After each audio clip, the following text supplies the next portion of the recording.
Good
evening, sir.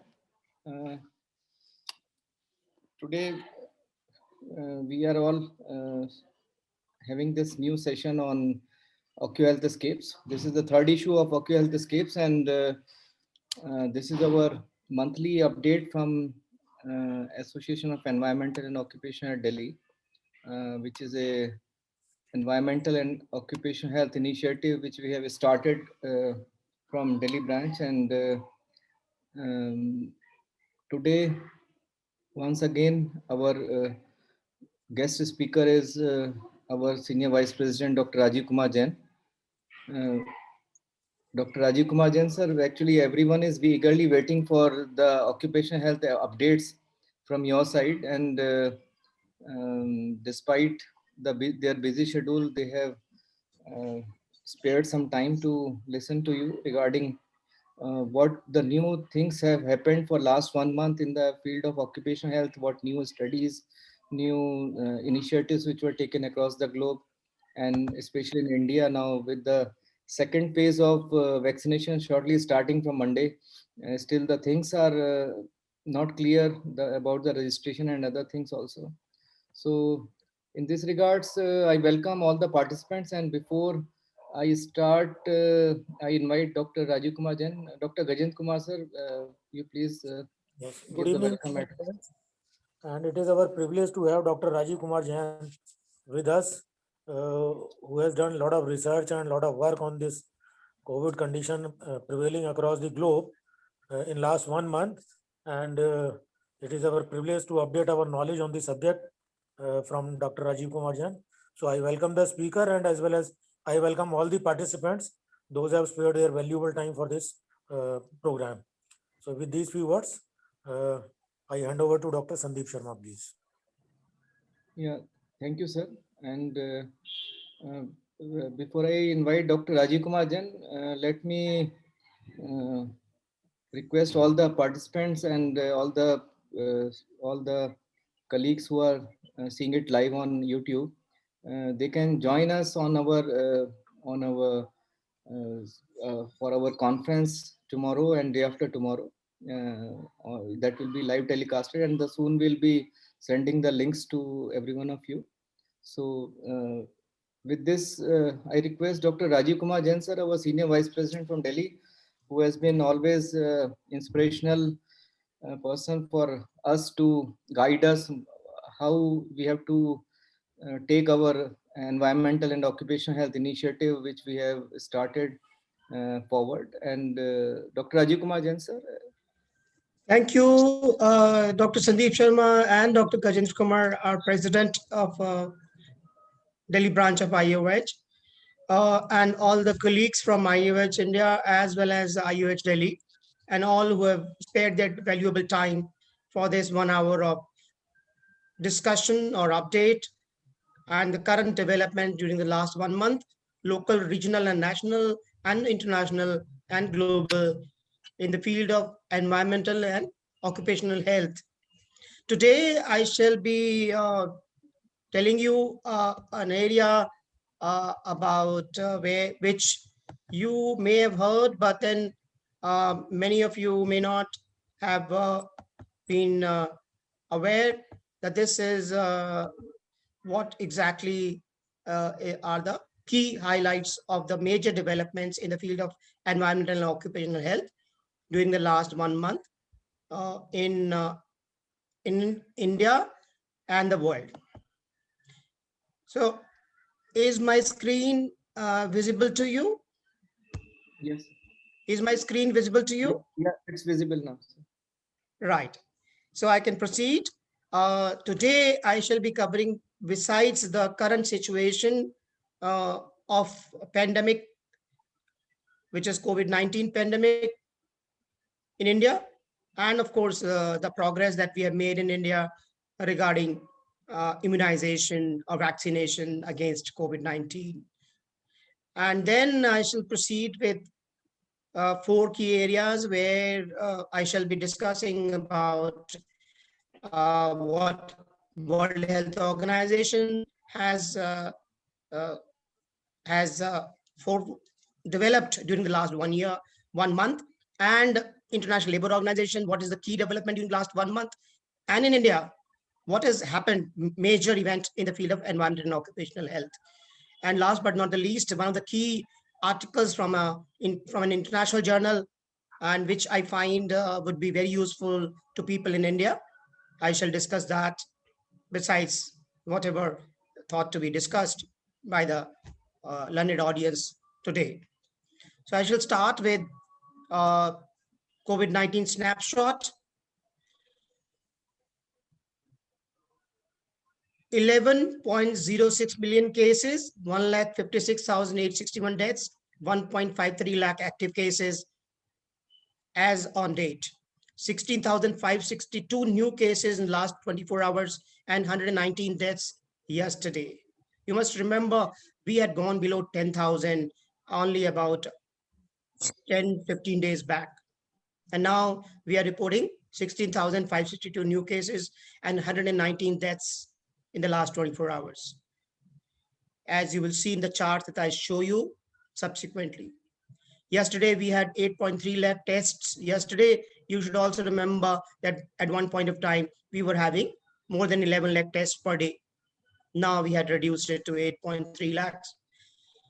7-day average, which had gone below 1.0%, has gone up to 1.9%. So during the last 10 days, it has doubled. Total cases growing are at 0.13%. It is positive. It had gone negative earlier, 10 days back. But the positive side is 1.3 crore vaccination doses already given. And a major development is going to start from 1st of March. This is the situation as on date and last 24 hours. Very instructive to read this slide. On the left are the confirmed cases. Look at the 2 blue lines at the top left, Maharashtra and Kerala. Maharashtra reported 8,700 cases in the last 24 hours, and Kerala reported 3,677 cases. So these 2 states are in the revival or upsurge or resurgence of COVID-19. We do not know the cause as on date. If you look at the deaths, if total deaths in India were 119, Maharashtra had 56, almost reaching 50% of the total deaths in India. Kerala at 14 and Punjab at 13. If you look at the tests, which were averages per million per day population is 614, Delhi continues to test more. But if you look at Maharashtra, it is not yet in the top 3, though it is suffering the highest.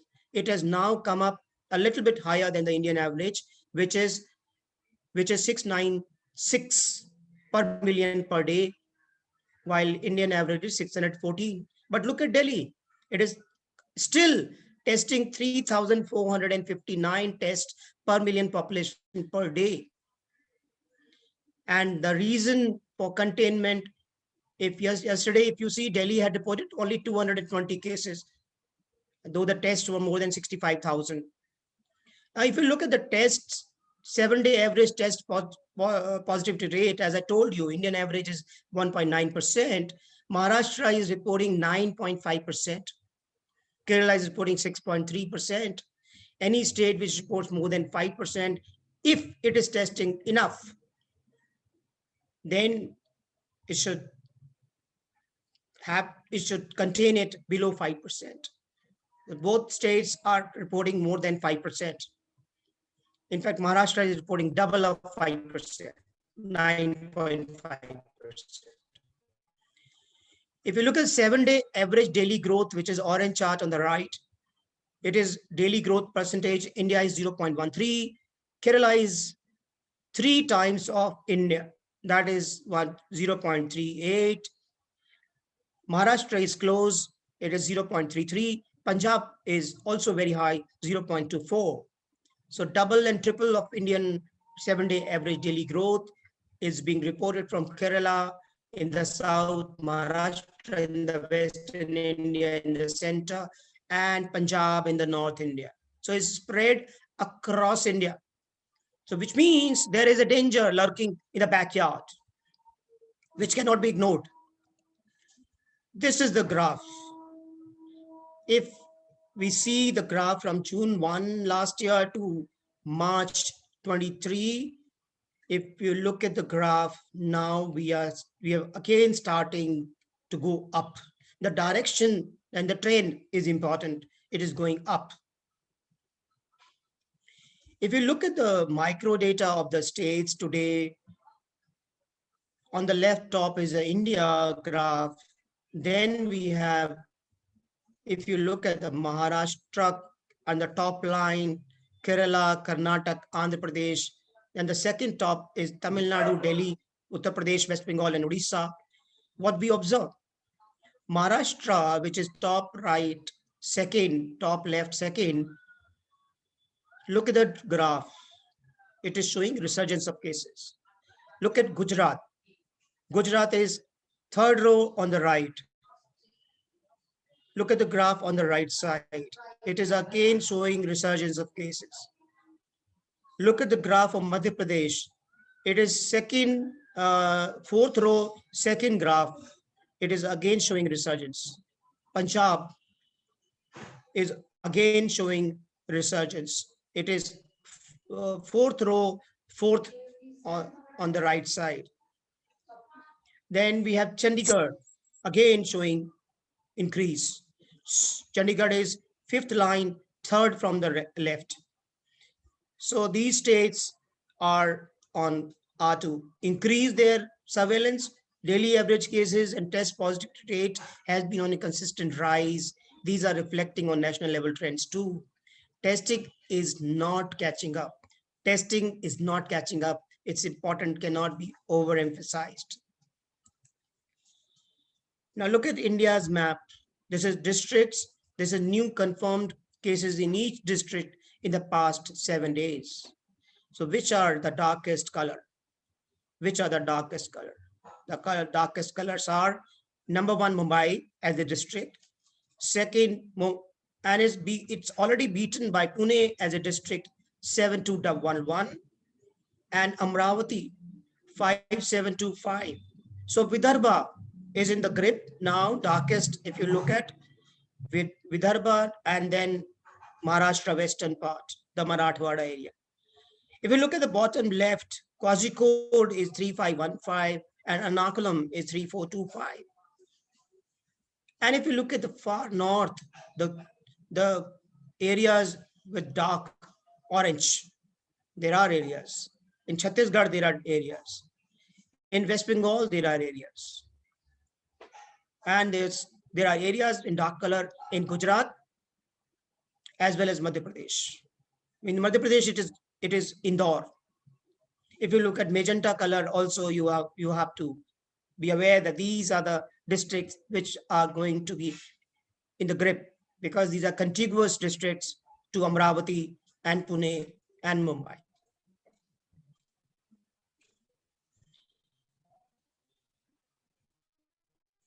This is the current graphic showing the vaccines, how the states are coming up and how it is being accepted, how the hesitancy is being tackled, and how things are being covered in a more geographically equitable manner. Total vaccinated is a blue dot, the total vaccinated is yellow dot, and second dose as on Thursday is in blue dot in each state respectively. Total vaccination was 1.17 crores till yesterday evening, which is crossed 1.2 crore today.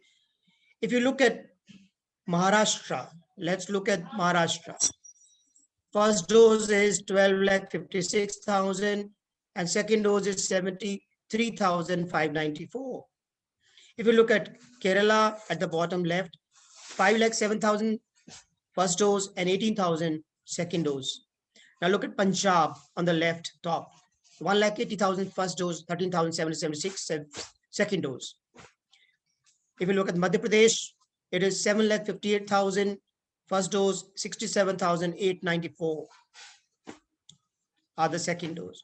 Highest second dose in the country are in Uttar Pradesh, 83,859 second dose already given, 83,000. So the pace with which the second dose is given, 15 days subsequent to that will be the starting of immunity. And if the entire country starts showing the trend which Uttar Pradesh is showing, they have already inoculated 13,10,000 cases and also 83,000 second dose. This watch over the acceptance of vaccination against COVID-19 is of critical importance in our fight against COVID-19, especially the states which are showing resurgence. In Delhi, nearly 20 vaccine doses are given per 1,000 population so far. If you look at the top, Jammu Kashmir is 16.8, Himachal is 15, Gujarat is 14, Kerala is 13, Chhattisgarh is 13, and Uttarakhand is 13. Odisha is 12.5. In India, yesterday we crossed 12 million vaccine doses, set to start phase 2 of inoculation drive. Israel, 7.6 million. Brazil, 7.3 million. US, 65 million already. And they are inoculating every day, a huge number, almost 10 times the number that India is inoculating. UK, 18.5 million. China, 40.5 million. So these are the key countries in the world which have gone on a spree to give vaccination to their population. This is the trend of the vaccinations. On the left is the time trend from January 17 till yesterday. And on the right is the daily cases and vaccination in India as on February 23. I believe this should pick up speed from 1st March when people above 60 years and those above 45 years with comorbidities become eligible for vaccination. This would be available at public hospitals for free and at empaneled private hospitals at an administered price. This is the wonderful step which Government of India has taken. Let us see how it rolls out and what are the achievements subsequent to 1st March. 1st March to 31st March would be very, very crucial for India. How much people and the organization are willing to invest in their population will be visible by the end of 31st March. Because of the administered prices, people will be free to go and get vaccinated, especially people above 60 years, which has been the trend, which has been the priority population all over the world, whether it is US or Brazil or UK or Israel. Above 60 years is the crucial population which needs early vaccination. Now we go to the global trend. If we look at the World Health Organization and ILO, a major development happened on 12th of February 2021. ILO joined the Global Action Plan for Healthy Lives and Well-being for All. ILO was absent from the Global Action Plan for Healthy Lives and Well-being for All. So it signed on 12th of February, the Global Action Plan for Healthy Lives and Wellbeing for All, which is SDG 3 GAP, SDG 3 GAP. Thus, there are already 12 signatory agencies to the Global Action Plan for Healthy Lives and Wellbeing for All. They warmly welcomed the International Labour Organization as a new member of the partnership between health, development, and humanitarian agencies working to better support countries to accelerate progress towards the health-related sustainable development goals. Amid the COVID-19 pandemic, stronger collaboration is essential for the multilateral system to effectively support countries in getting back on track to achieve the SDGs. How it is relevant to occupational health, you will see now. The ILO's expertise and networks are enormous assets that will help the world recover and build back better from COVID-19, said Dr. Tedros Adhanom Ghebreyesus, WHO Director General. He also said, in this International Year of Health and Care Workers, as health systems struggle to cope with increasing COVID-19 cases, it's vital that health and care workers are vaccinated first in all countries so they can continue to work to keep others safe. India is adopting this very strategy. We are delighted that ILO is joining the Global Action Plan, and we look forward to working together to protect those who protect all of us. The International Labour Organization has staff based in regional and country offices in 135 countries, and ongoing collaborations with World Health Organization and other signatories of the Global Action Plan. Key areas of cooperation include, kindly look at the key areas of cooperation: health, financing, and social protection, number one. Number two, occupational health and safety. Occupational health and safety is a key area of cooperation between these 13 agencies. The working conditions of the health workforce, again very important. And the last, gender equality. All four areas are very important for occupational health practitioners all across the world. On joining the partnership, Mr. Ryder, Director General of the ILO, said the COVID-19 crisis has clearly demonstrated the interaction between health, social factors, and decent work. It has highlighted the critical need for investments in all three areas. This will foster recovery and will lead to a more sustainable, equitable development path. Equally, investments in the health of workers and the health and care workforce are vital to make progress towards universal health coverage. If we are to achieve SDG 3, increased cooperation is needed. By joining this partnership, the International Labour Organization reaffirms its commitment to support countries during this pandemic and beyond through a multilateral and coherent approach. Which are the 12 agencies which are already signatories to this Global Action Plan? Gavi, the Vaccine Alliance, number one. Number two, GFF. GFF is Global Financing Facility for Women, Children, and Adolescents. ILO is now a partner. The Global Fund, that is the Global Fund to Fight AIDS, Tuberculosis, and Malaria. UNAIDS, that is Joint United Nations Program on HIV/AIDS. UNITAID, then UNDP, United Nations Development Fund. Then UNFPA, United Nations Population Fund. Then UNICEF, United Nations Children's Fund. Then UN Women, which is United Nations Entity for Gender Equality and Empowerment of Women. World Bank Group is also signatory. WFP, which is World Food Program. And last but not the least, World Health Organization, WHO. These are the agencies which work together. Now they shall coordinate on occupational safety and health as well. SDG 3 GAP, SDG 3 GAP, Global Action Plan. These are the agencies which will work together in the world, all across the countries in the world. Now, another important document which ILO brought out within cooperation with WHO on 12th of February also was this document: protecting workers in the workforce, protect the mental health of health and care workers in the COVID-19 pandemic, Health and care workers have been at the forefront of fight against COVID-19 pandemic for more than a year. It has resulted in heavier workloads and longer working hours with insufficient time for rest and recuperation, while continuously being exposed to the risk of infection.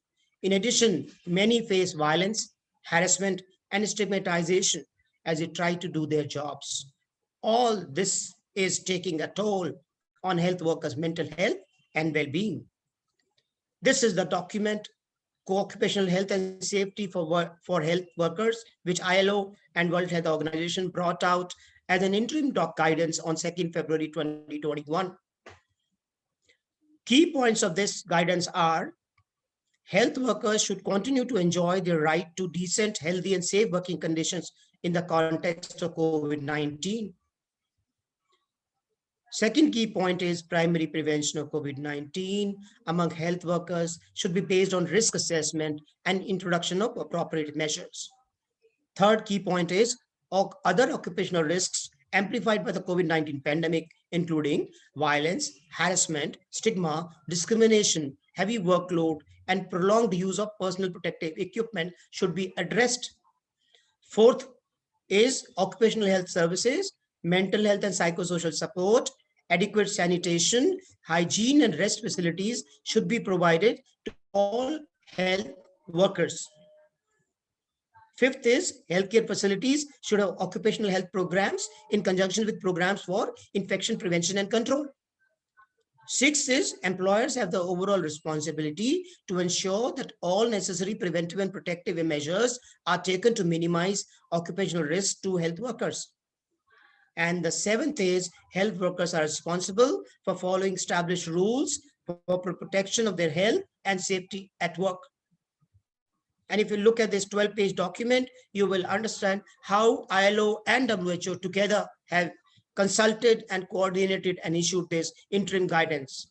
And this shall keep on being revised and revisited for being implemented by all the 194 countries of the WHO all across the world.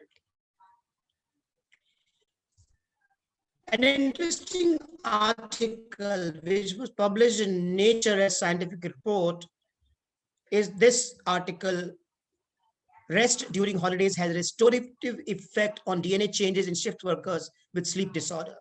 It is important because of the kind of evidence it has brought out, because DNA changes is not very small evidence and they need to be restored.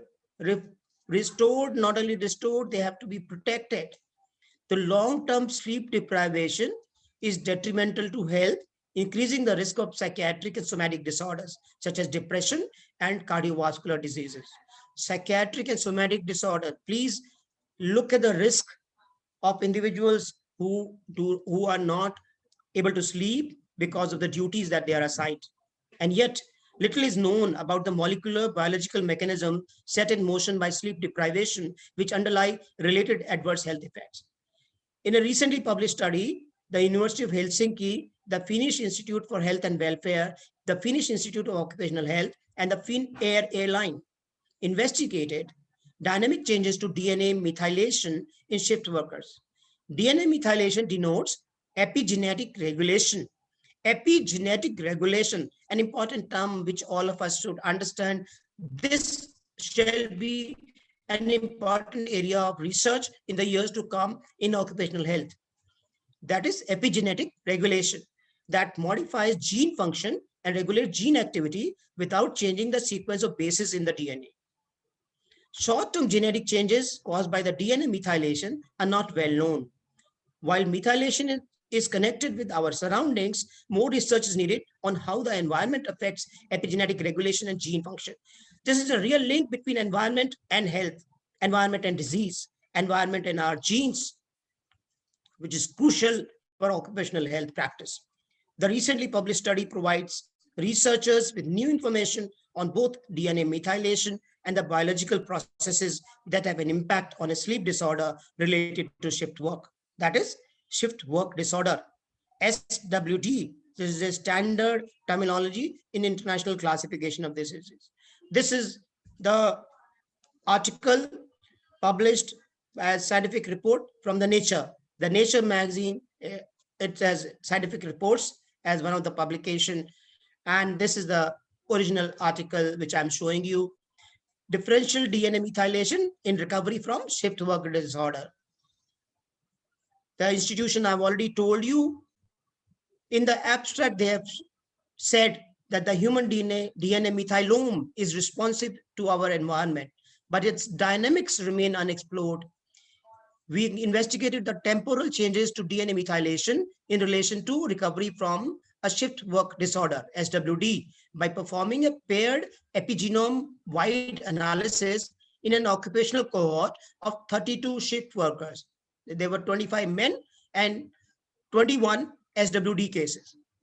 What they found? They found that the effect of vacation on DNA was more prominent in the SWD group as compared to controls with respect to the amount of significantly differentially methylated positions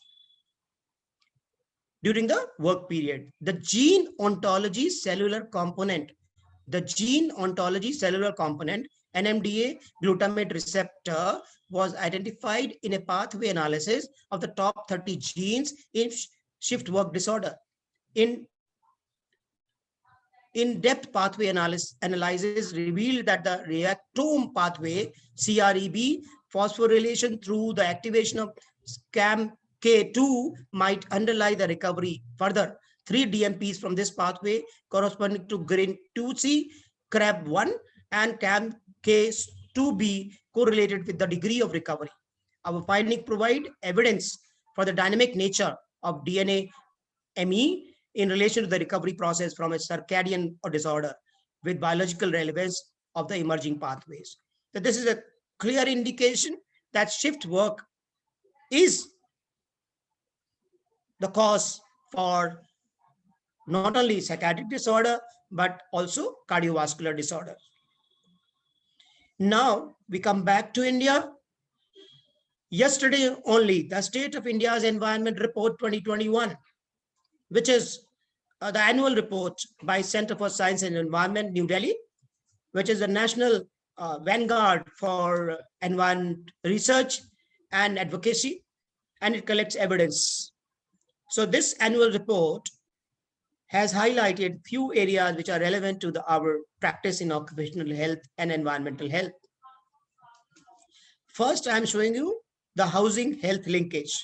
Lack of housing, water, sanitation, and indoor pollution add to disease load and risk of exposure to infections, as was evident during the pandemic. With climate change and added heat stress, thermal comfort in housing will become critical. Use of passive technologies is the starting point for change. Look at the last sentence. This is going to get scaled up in the years to come. Passive technologies, if we have to bring change. Second, pollution unabated. Air, water, and land get more polluted between 2009 and 2018. Of the 88 industrial clusters evaluated by Central Pollution Control Board, 35, very high number, they showed overall environmental degradation. 33 indicated worsening air quality. 45 have water that is more polluted. 17 point to land pollution that has become worse. So this is a clear evidence, and this is collected by Central Pollution Control Board, but this is an observation which needs attention of all practitioners of environmental and occupational health in the country.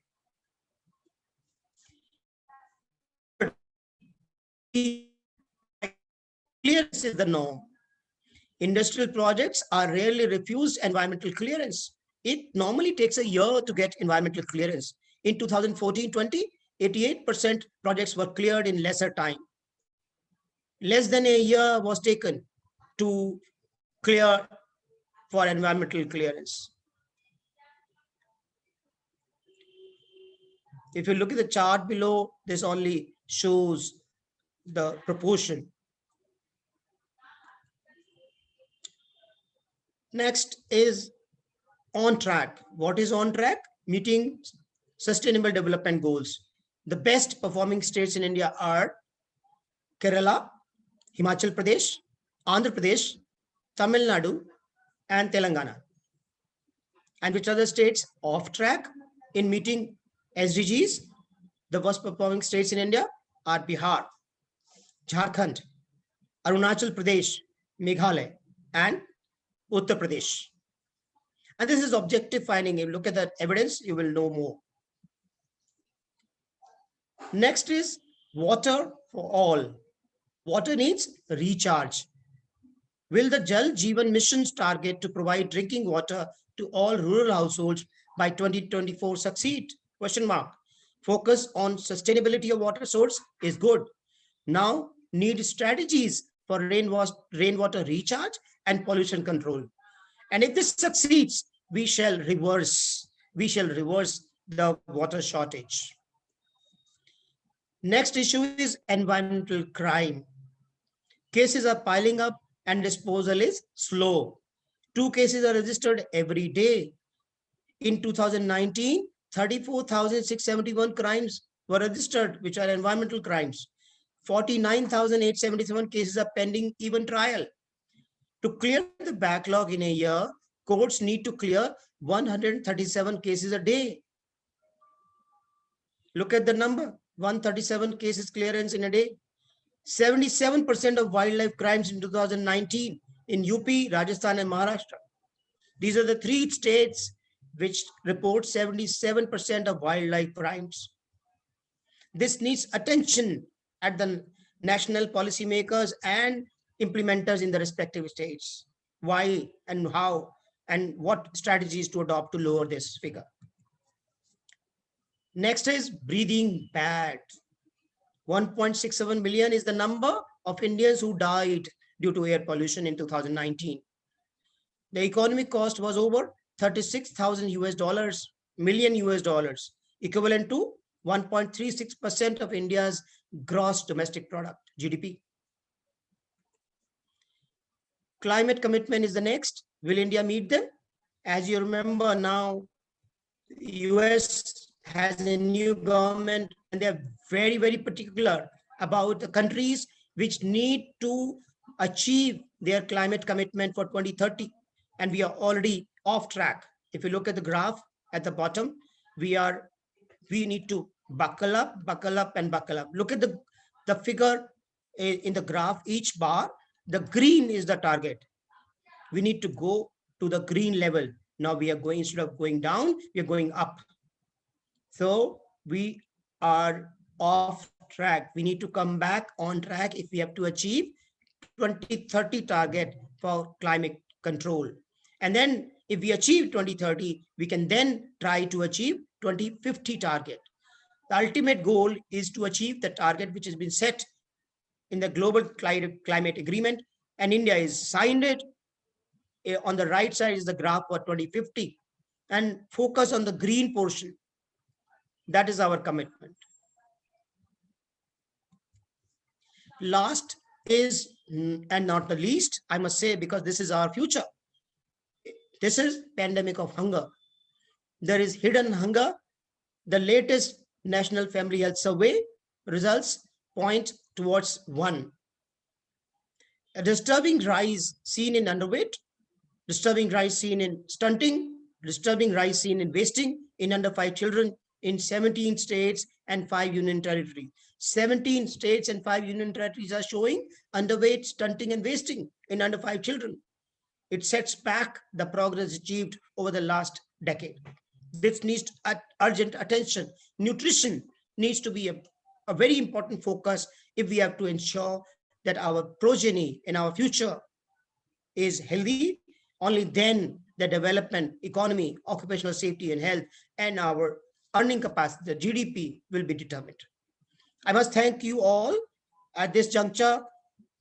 I thank all of you to give me a patient listening.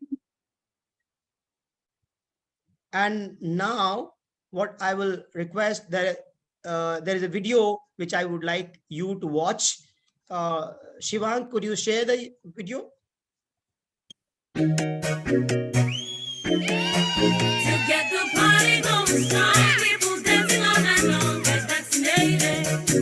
Get the jazzy so tight. To get back in the groove, after lockdown's got you down, get vaccinated.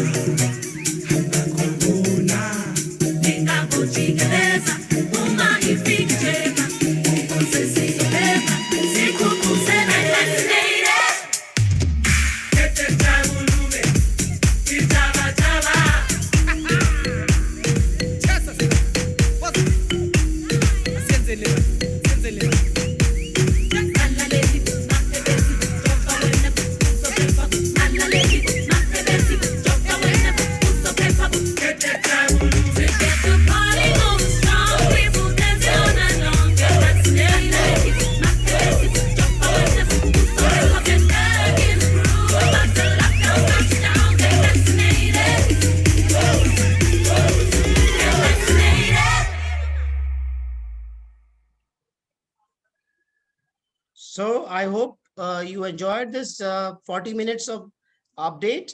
And now, of course, it's open for discussion and any additional inputs that anybody in the attendees would like to provide. Thank you, Dr. Rajiv sir. It was always a nice hearing from you, sir, and it is our pleasure that you have covered so many topics in such a short span of time. You have covered the whole of the COVID situation in India and across the globe. Dr. Pawan is smiling. And mm, ILO Global Action Plan for a Healthy Lives and Well-being for All. You have touched so many topics. Actually, these are all key guidance for us in the areas in which we have to work as an association and as an individual and as a advocacy platform for environmental and occupational health initiatives. So it's like the stronger collaboration is required, especially during this COVID-19 pandemic. And this was best exemplified by the ILO, WHO, and various agencies which you have identified, which you have enumerated in this during your talk, and the recent papers which have been published by ILO and WHO regarding the protection of mental health and care of the workers during this COVID-19 pandemic, and ILO interim guidance and WHO WHO and ILO interim guidance for the health of the workers. And this was really eye-opening that shift duty workers, because we are an industry which has to work 24/7, and your railways also, where people have to work 24/7, and these sleep disorders not only they cause psychiatric problems, cardiovascular disorders, they also can lead to genetic changes. They can lead to mutations. So the cancers where the cause is not identified, that can be linked to these changes in the DNA, like what you have explained during your talk. So we have to go through these papers to get a clear clue of how we should take care of our workforce, especially who are in shift duties. And the all these topics of the National Health Surveys, like living unhealthy, the housing health linkage, pollution unadapted, then sustainable development goals, what is the status, water for all, environmental crime, regarding the wildlife being ruined by different industrial or other projects, then breathing bad, climate commitment, the pandemic of hunger. All these things, sir, actually they are the key points on which we need to work as an environmental and occupational health person. And the video which you showed was really fantastic, and let us not waste time when the vaccines are available. So it was a great advocacy video for the vaccines, COVID-19 vaccines, and we are also waiting for COVID-19 vaccination for all our senior elderly more than 60 years and 45 to 60 years with comorbidities. So with this, we open the floor to all the panelists and the participants. If they have any query, they can raise their hands, or they can put on their videos. Then we can Yes, ask them questions if they have any. Yeah, Dr. Gajen Kumar. first of all, I congratulate Dr. covering all the other aspects of water shortage, environmental pollution, food and hunger, all context, in global context. Regarding vaccination, it is almost more than a month we have started with the vaccination, and the total number covered is 1.few crores. It is not even 2 crore by now, and we are already more than a month. If this is the pace, then I wonder how we are going to cover 135 crore in this country. So now government has taken a decision to decentralize it, and from Monday onward, it will be open to the private parties as well. But in spite of that, what I have noticed is there is a lot of regulations and lot of work to be done before somebody gets vaccinated. He has to go download the COVID app. He has to get registration done. Why all these things? A person should just simply walk into a center, get vaccinated. If it is a private, he has to pay. If it is a government, he need not pay. As simple as that. Because the more the hurdles, the more difficult for the people to get the vaccination, and which in turn will lead to a failure in the drive. So I need comments from Dr. Rajiv Jain on my statement. Please unmute.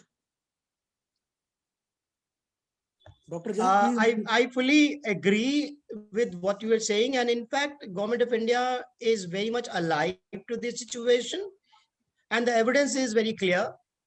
The Home Minister, who is the nodal minister for disasters in the country, he called a meeting about 4 days back, and only on vaccination, and he gave specific instructions. And within 2 days, you saw the change on the ground. A change was involvement of the entire hospitals which are empaneled by National Health Authority. There are about 15,000 hospitals which are empaneled by PMJAY and by the National Health Authority. Within a day, all were asked to ensure that these would be the centers for vaccination all across the country. Number one. Number two, opening up the price mechanism, that is the publicly funded and the privately funded, that is people funded. As we are done in testing, the same strategy will be rolled out from 1st of March. By today evening or tomorrow morning, I think you will get the guidelines and operational orders where the pricing, which is likely they're discussing between 300 to 400 rupees per dose. And this cost would be the cost of administration. It is not the real cost, but it is the cost which is reasonable. As you had seen in testing, the cost became reasonable all across. So there is a guiding principle that upper limit will be fixed and the states will be free to lower it down. So the private sector will be involved in a very big way, and you will see a rollout. And that's why I said in the presentation itself that a good public-private partnership is being started from 1st March, and 31st March, you will see the aggressive scaling up of per day vaccinations across the country. That is going to happen. That's why I believe we should be positive in this respect. Okay.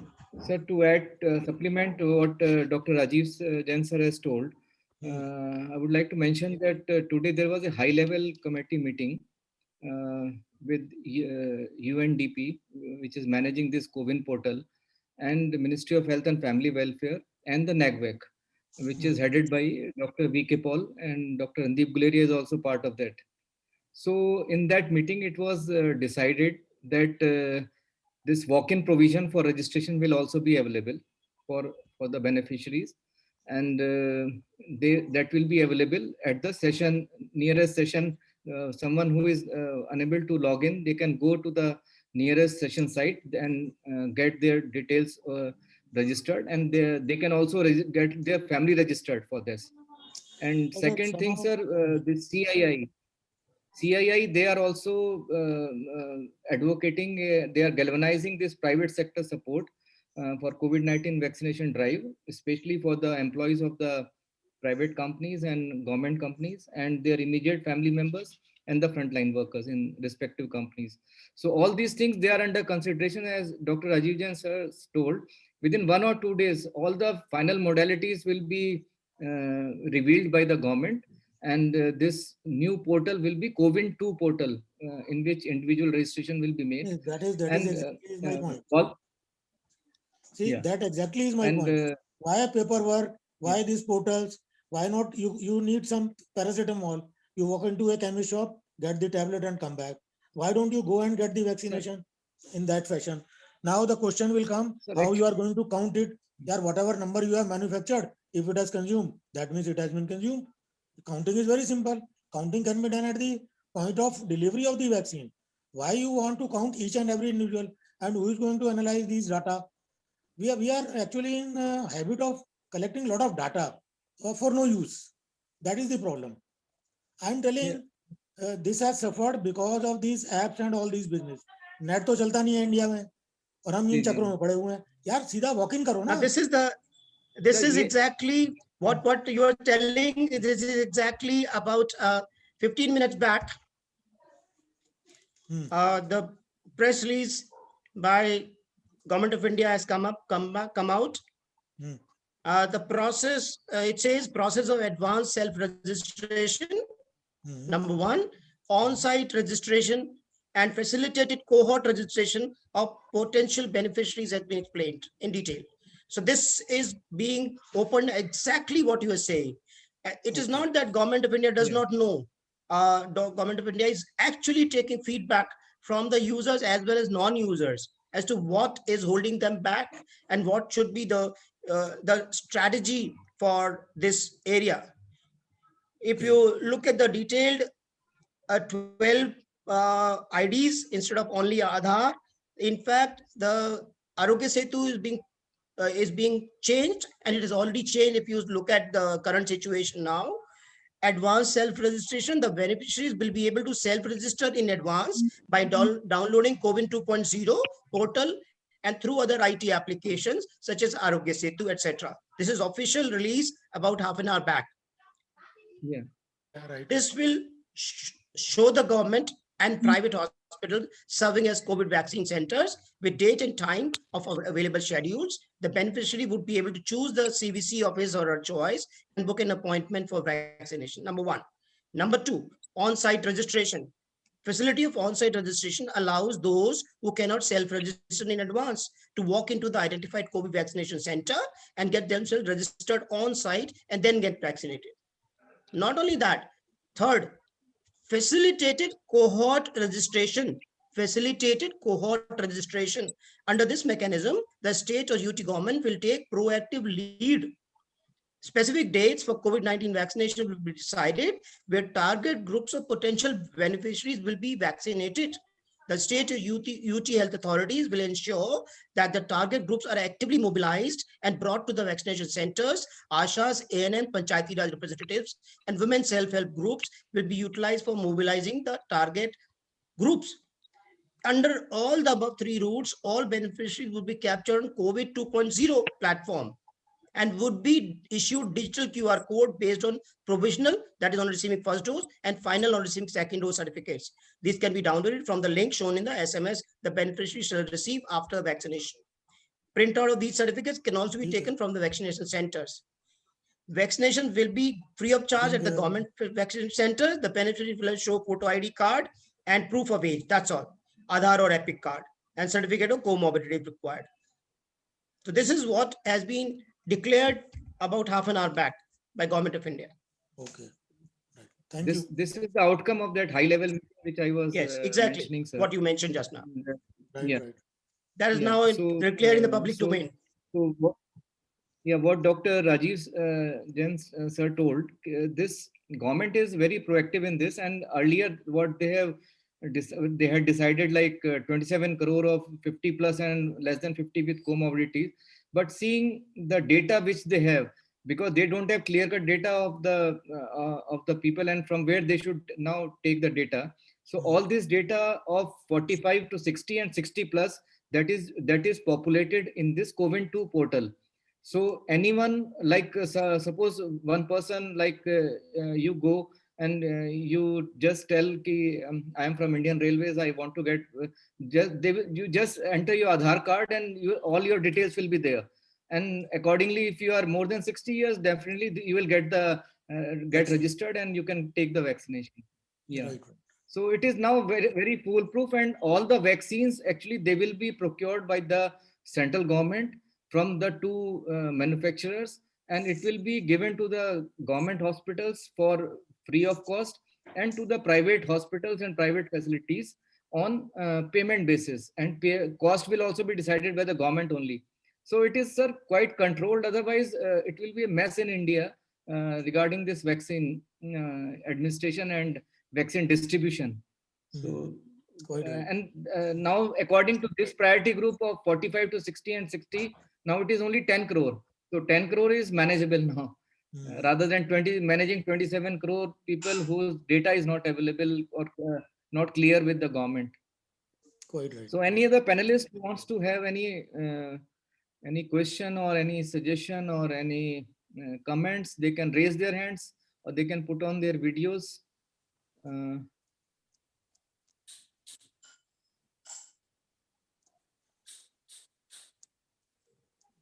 Yeah, Dr. Shanbag, sir. First of all, compliments Dr. Rajiv for an excellent presentation, outstanding new issues, lot of learning from your presentation. Thanks a ton. On the issue which you are discussing, I must say that the government of India has done a great job. Everywhere, wherever the vaccination centers are there, the way the people are handled, everything is excellent, outstanding, which is not, really expected from a governmental agency, which is done very well across the country. The whole issue which I am concerned about is the vaccine hesitancy. I don't know what sort of, efforts are being made to sort of address this vaccine hesitancy. I think there are a lot of, adverse remarks on the social media about the vaccination, and that's where it's the whole thing. How do you address? And I'm sure, even the healthcare workers, including doctors, are hesitant to take the vaccine. How do we address this? Any views on this, Rajiv? There are, in fact, the reason why Government of India has antedated the rollout for more than 60 years and 45 to 60 years with comorbidities is exactly this. Vaccine hesitancy, if you look at the record in UK or USA, even Brazil and Israel, for healthcare workers, vaccine hesitancy in the initial phase is always high. The more you know, more you question. This is a well-known, highest hesitancy among the healthcare workers in India and globally is among the doctors. Second is on the nurses. Third are the other healthcare workers. And fourth, if you look at the frontline workers, they are less hesitant. And in the general population, it is extremely low. They only want, in fact, they are waiting for this and they're more open. And our Indian society, by nature, accepts the change process very fast. And you must have seen historically in India, it's the poorest with poor which accept change the first, and not the rich. Rich will always keep on doubting, but poor will participate in huge numbers. And that's reflected in the voting the way India does. It is the poor who vote more, the richer vote less. That will be reflected here as well. I hope so. I hope so. By end of March, probably we'll have different figures and we'll be on the path to success. And another information that I want to pass on is tomorrow and day after, there shall be no vaccination all across the country because COVID 1.0 shall get converted to COVID 2.0. All IT systems will be closed. So no vaccination tomorrow and on Sunday. So nobody should go to vaccination centers. But I have been called tomorrow. I got a message to come tomorrow. No, I'm informing you. This is the official press release by Government of India, and all states and UTs have been directed. Anyway, let's see. Because I have not got a message as of now. Today only I got a message to come tomorrow. I know. But this is... This press release was half an hour before only. That release came at 12:30 today in the afternoon about the other details that has been released about half an hour back. 12:30, the Government of India had informed already the state governments and officially announced that there shall be no vaccination tomorrow and day after. That message might be from the COVID 1 portal, sir. Now it will be COVID 2 yes. From Monday. It is the IT transition. That is why all will be shut down. Nobody will be able to access the data. Further, sir, government has also taken proactive steps regarding regulation of the social media. Yesterday there were so many regulations on preventing this false information on WhatsApp, Facebook. So lot of these regulations, they have been made stringent regulation for spreading any rumors. So we should be careful about all these regulations also now. No, we are not. Yeah, Dr. Shiva, sir. Yes, Dr. Shiva Ramakrishnan, sir. Yes. Good evening. Good evening, sir. Yeah, as usual, Rajiv was excellent. And actually, many of us wait for this monthly update because the information we get is extraordinary. Secondly, yes, Shanbag, they have announced that there is no vaccination today, tomorrow, and day after. Number three, all of you who have gone through the vaccination must have seen that government has taken excellent facilities to be done, very well managed, and in fact, all of you who got vaccinated, the moment you finish the vaccination, you get a message of thanks. See, that is where we have done an excellent job. Yes, the crowd is to be vaccinated is still further a lot, but I'm sure we will be able to manage everything better. So thank you, Rajiv, for the excellent presentation. Thank you, sir. So any other panelist or any questions? Or sir, you can take any question from the chat also. There is one question in Q&A box by Dr. Govind Narke. Sir, any suggestion on COVID-19 vaccination at workplace for employees? Can IUH give suggestions to government regarding the same? In fact, CII is doing and PICI is doing, and now SHM, PhD Chamber of Commerce are handholding, and you will see their involvement. And you will see a big rollout from CSR funds for exactly using the funds for popularizing, sending the message amongst their employees and officers across all these four organizations I have mentioned.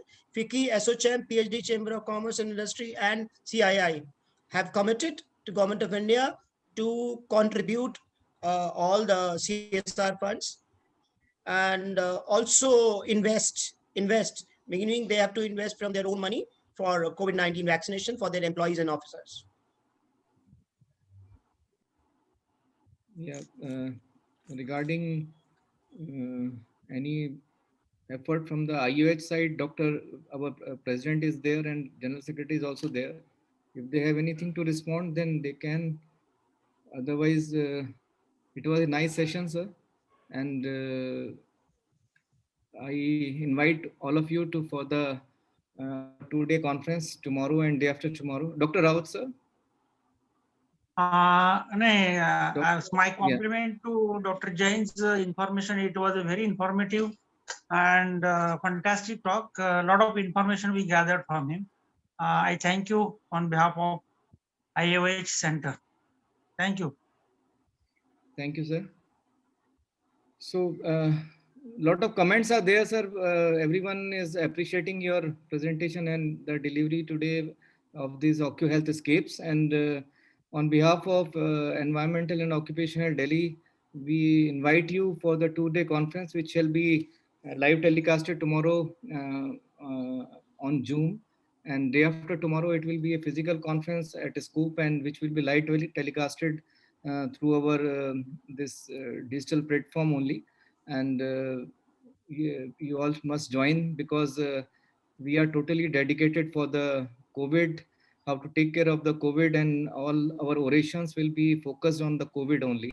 So what best we are doing and what best we can do during this COVID times. And tomorrow, the main theme will be how we are managing the non-COVID morbidities during this COVID times. And on second day, it will be totally focused on COVID, starting from how this pandemic has been managed in India and across the globe to the post-COVID syndrome and the workplace norms in COVID, and many other things will be discussed. You all must join to get a good input from Dr. there. Sandeep, please tell the timings also. Announce the timings Yeah, as well. tomorrow it will be from 4 o'clock, sir. 4 o'clock to 7:30. So there are multiple speakers in that, good faculties with different topics, and how they manage this COVID, non-COVID emergencies during this COVID times. And next day it will be totally the orations from the different organizations, and the awards and other things which will be delivered during the inaugural session. So day after tomorrow on Sunday, it will be from 10 o'clock which will be starting from the Delhi branch oration, followed by other orations, and inaugural session will be from 12 to 1:30, and by 4:30 we'll be having this validatory session, and all this session will be attended by limited invitees as per the scope norms, and it will be live telecasted across the globe on our YouTube channel, and through the live streaming of the session on different media platforms. So thank you very much, sir. Thank you. Thank you very all. much.